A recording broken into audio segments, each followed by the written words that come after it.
warahmatullahi wabarakatuh.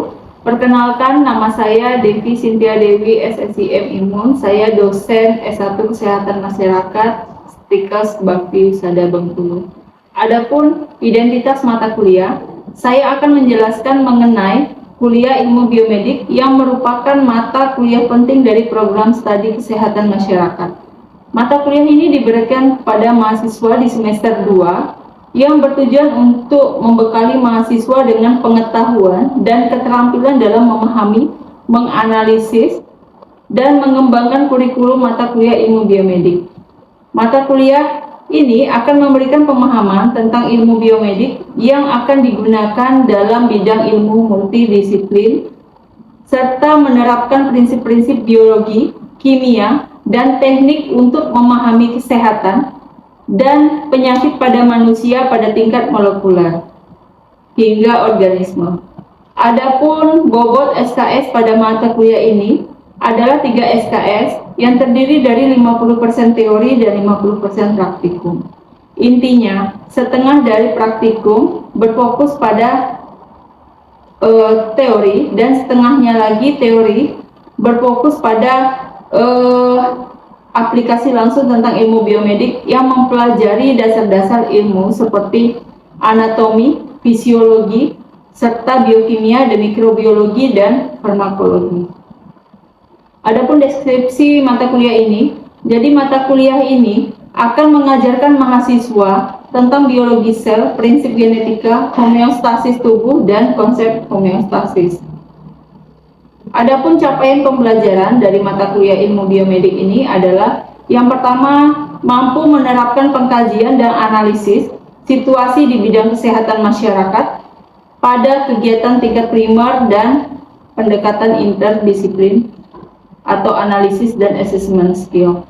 Yang kedua, memiliki penguasaan dasar atau prinsip ilmu kesehatan masyarakat pada tingkat sintesis yang menjadi instrumen dalam meningkatkan kesehatan masyarakat yang setinggi-tingginya, mencakup ilmu yang berkaitan dengan ilmu biomedik.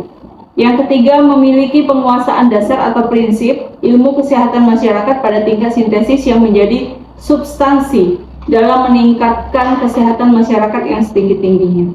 Adapun materi pembelajaran, di sini ada sub CPMK, adalah mahasiswa mampu menjelaskan tentang struktur dan fungsi normal sel atau biologi sel dan prinsip genetika dan homeostasis tubuh atau konsep homeostasis dan lengkung refleks serta komunikasi antar sel, kelenjar, endokrin, dan eksokrin, dan organ-organ, cara kerja dan proses terjadinya dalam pencernaan makanan, serta organ-organ dan cara kerja proses terjadinya otot rangka dan proses terjadinya otot sistem respirasi dan organ yang bekerja dan proses yang terjadi dalam sistem persyarapan, serta cara kerja dan proses yang terjadi dalam sistem panca indera dan peredaran darah, serta kardiovaskular, anatomi dan fisiologi, organ-organ reproduksi, patologi atau ilmu penyakit umum, menjelaskan proses terjadinya kerusakan jaringan atau seluler tisu injuri, inflamasi, dan reparasi, serta hiperplasia, neoplasia, dan kanker atau kanker. Tipe dan ciri-ciri dan proses terjadinya penyakit-penyakit genetika dan gangguan perkembangan dan penyakit-penyakit imunologis, farmakokinetika dan farmakodinamika obat.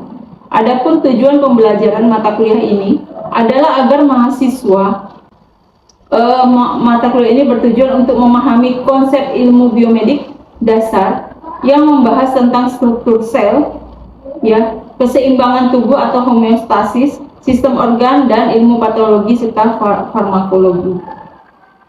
Adapun metode pembelajaran yang saya gunakan yaitu metode mini lecture, yaitu dan case study dan diskusi small group.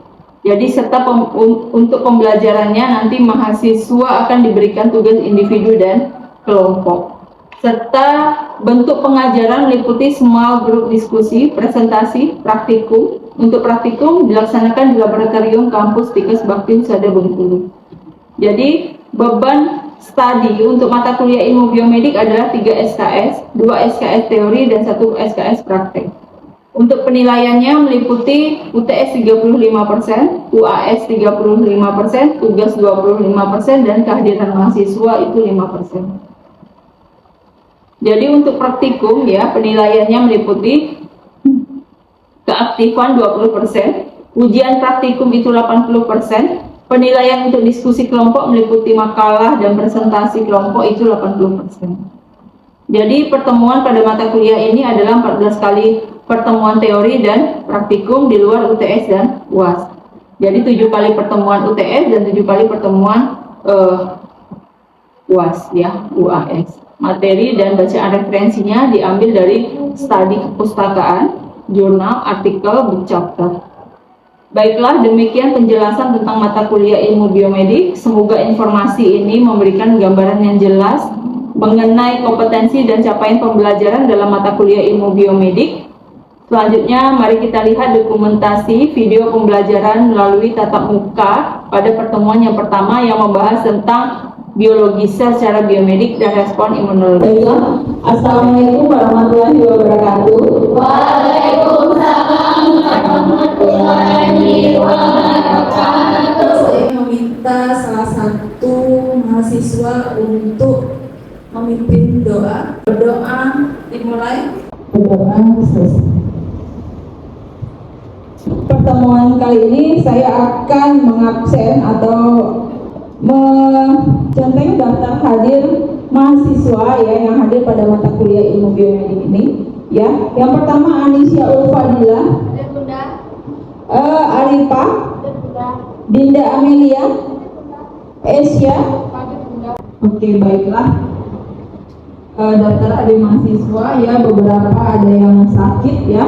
Sebelum memulai perkuliahan ini ya terkait provinsi di Bengkulu ya, kita letaknya di provinsi Bengkulu yang daerah rawan bencana, di mana di Bengkulu ini terletak di daerah Katulistiwa ya, yang memang letaknya sering terjadi gempa bumi. Nah, karena kali ini kita belajar di lantai 2, di sini ada 3 lantai di Istikos Bakti Husada. Kita kuliah di lantai 2, maka Bunda akan menunjukkan di sini ada namanya petunjuk evakuasi. Jadi apabila ada gempa bumi ataupun hal-hal yang tidak diinginkan, misalnya kebakaran, Anda bisa melihat petunjuk evakuasi. Jadi di sebelah kiri Bunda itu ada pintu keluar. Di sini di situ ada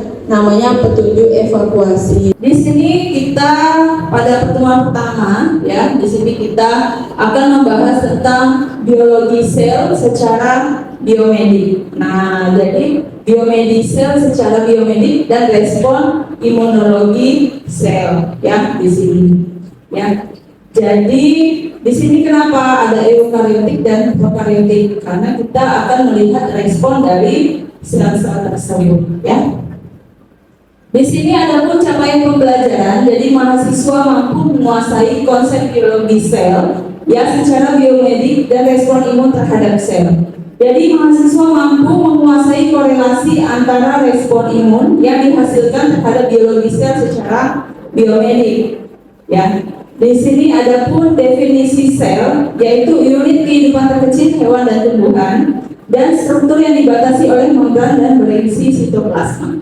Ya, di sini ada karakteristik atau sifat-sifat dasar sel. Yang pertama merupakan unit kehidupan yang sangat terorganisasi dalam hal struktur dan fungsi.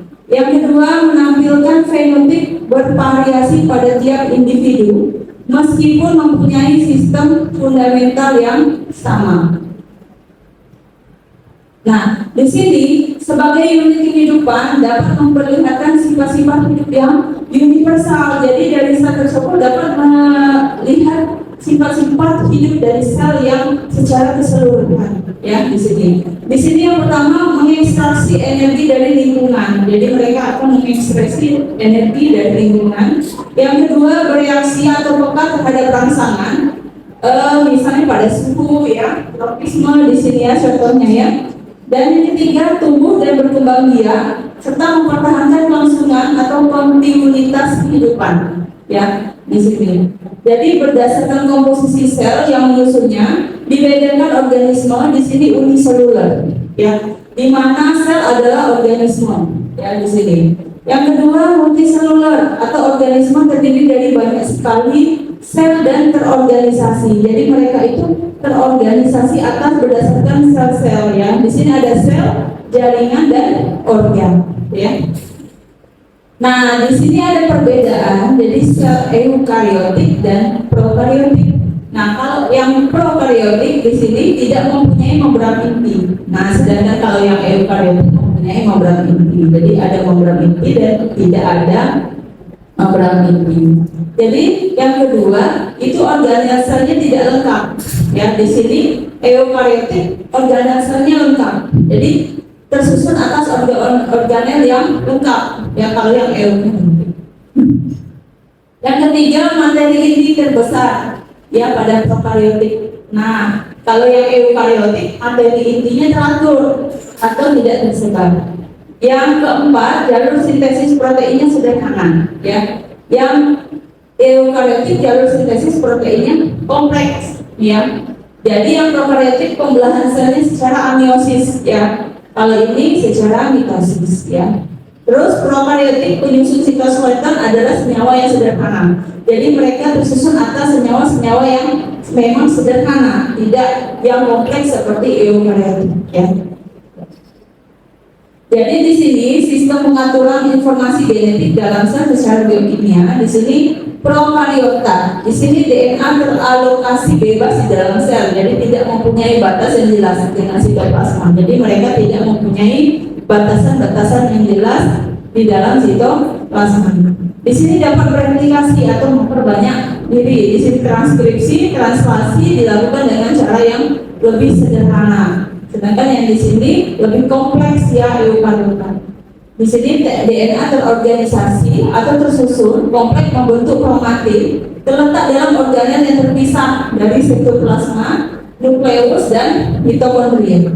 Di sini replikasi, transkripsi dan translasi terorganisasi sangat kompleks melibatkan banyak enzim dan organel. Jadi kalau yang eukariota itu lebih kompleks dan melibatkan beberapa enzim dan organ, ya, dari dibandingkan dengan prokaryota, ya.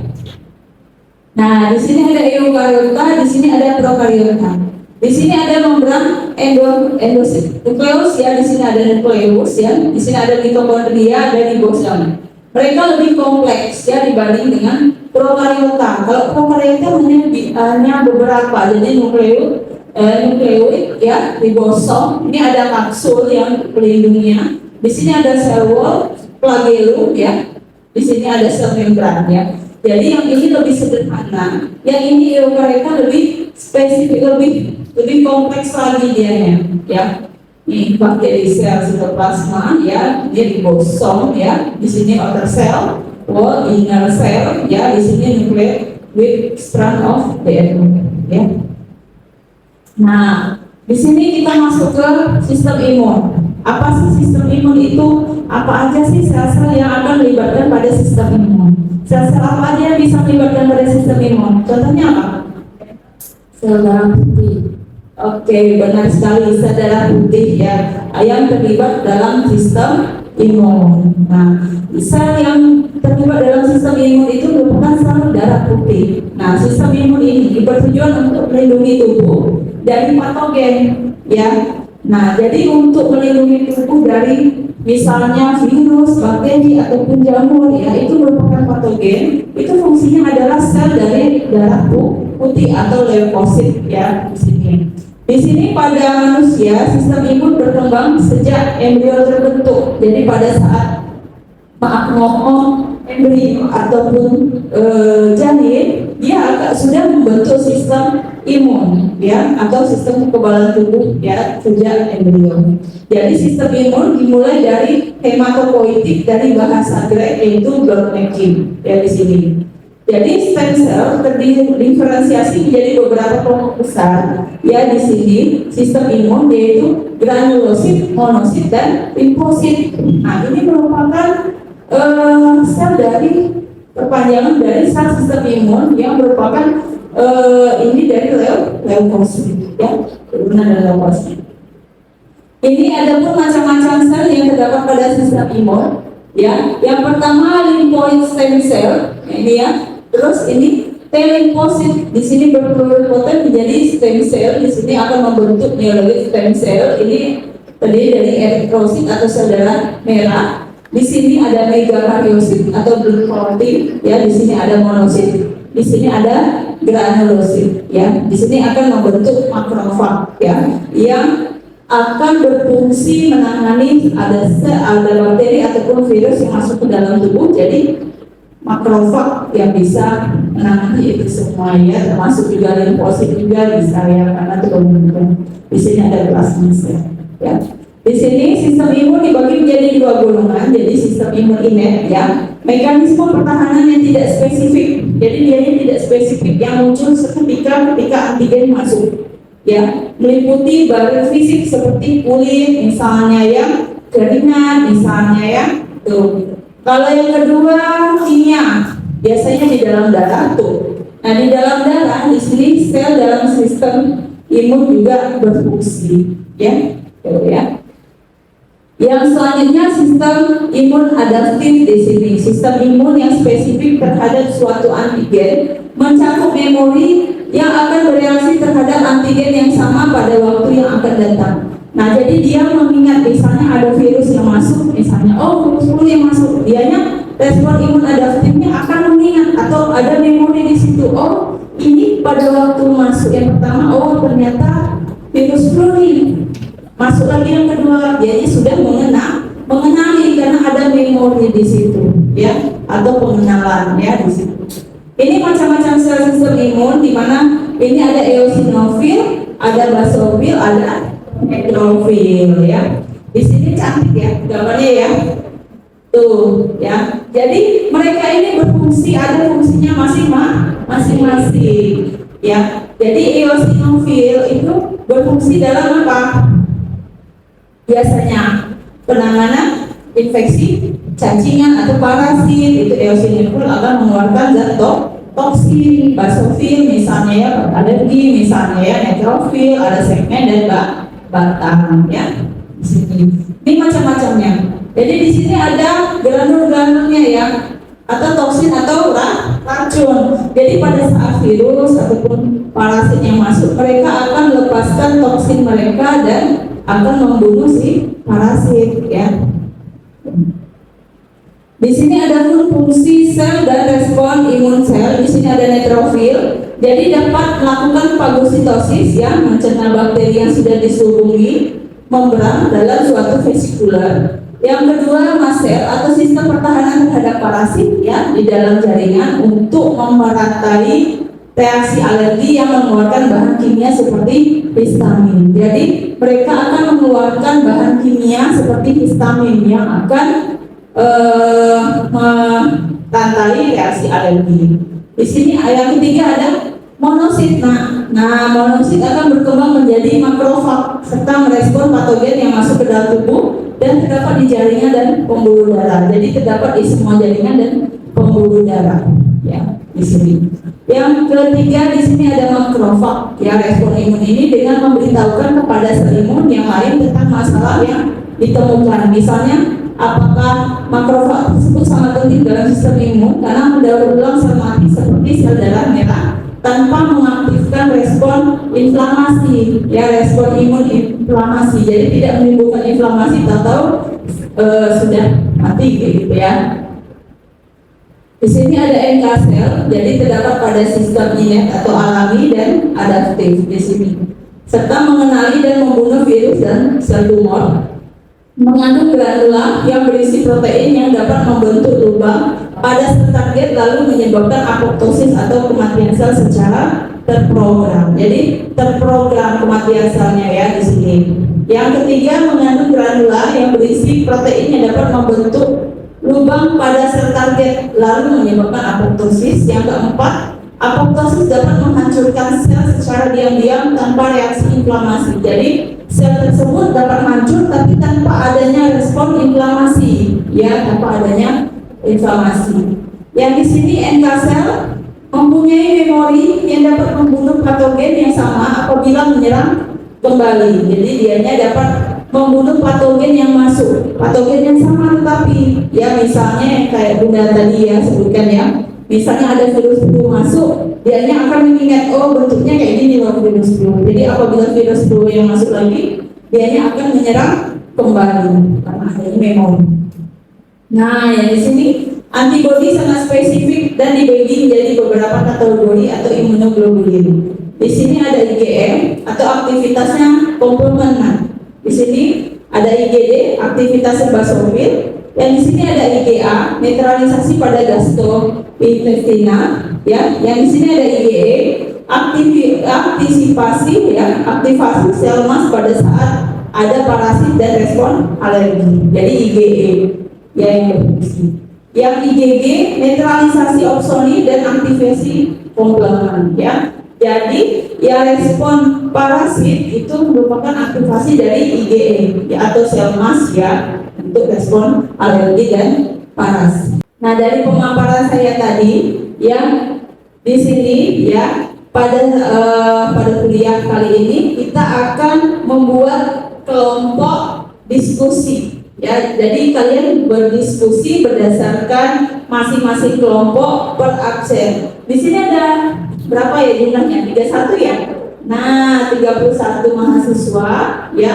Jadi Anda membuat per kelompok itu masing-masing 10 orang. Jadi ada 3 kelompok ya, 3 pokok bahasan di sini. Oke, ya. Yang kelompok pertama ya tentang infeksi, yang kelompok kedua tentang leukosit ya, sel-sel yang termasuk dalam sistem imun apa saja ya. Yang ketiga sistem imun dalam menangani inflamasi ya. Silakan buat kelompok ya, kelompok bulat ya. Kita akan lanjutkan diskusi. Silakan. Oke, baiklah, dari materi yang sudah saya paparkan tadi ya, di sini kita akan berdiskusi per masing-masing kelompok biar diskusi kita berjalan dengan lancar ya. Silakan per masing-masing kelompok berdiskusi dulu atau melontarkan pertanyaan. Silakan, ada yang kelompok lagi yang ingin bertanya? Oh iya, silakan.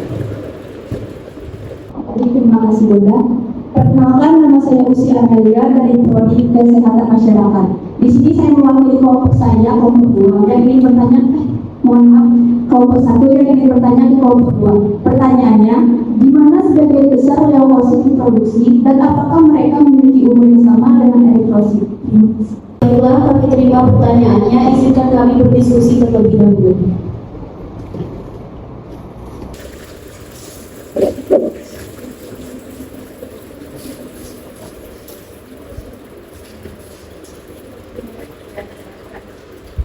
Menurut kelompok kami atau hasil diskusi kelompok kami, pertanyaan dari Usi adalah di mana sebagian leukosit diproduksi dan apakah mereka memiliki umur yang sama dengan eritrosit? Jawaban atau hasil diskusi kami adalah sebagian besar leukosit diproduksi di sumsum tulang merah, tidak seperti eritrosit yang hidup 120 hari. Umur leukosit sangat bervariasi, ada yang hanya hidup beberapa hari bahkan beberapa jam jika berhadapan langsung dengan infeksi. Oke, baiklah, saya akan mengandalkan ya, saya akan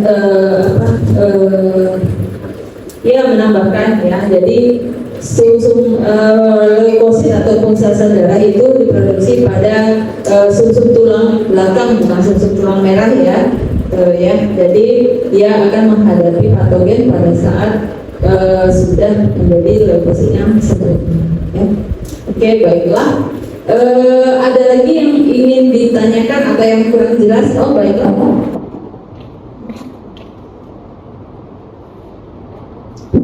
Izin yang Bunda. Perkenalkan, nama saya Sarwana Saputri, saya dari Prodi Kesmas. Saya mewakili kelompok 3 untuk bertanya ke kelompok 1. Apa yang dimaksud dengan leukosit dan sebutkan jenis-jenis leukosit? Terima kasih.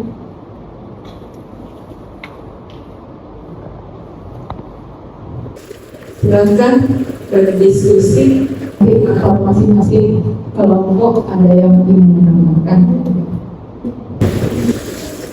Baik, terima kasih kepada Esya untuk pertanyaannya. Di sini saya Susanti, saya dari Prodi Kesehatan Masyarakat. Saya ingin menjawab pertanyaannya berdasarkan hasil diskusi dan juga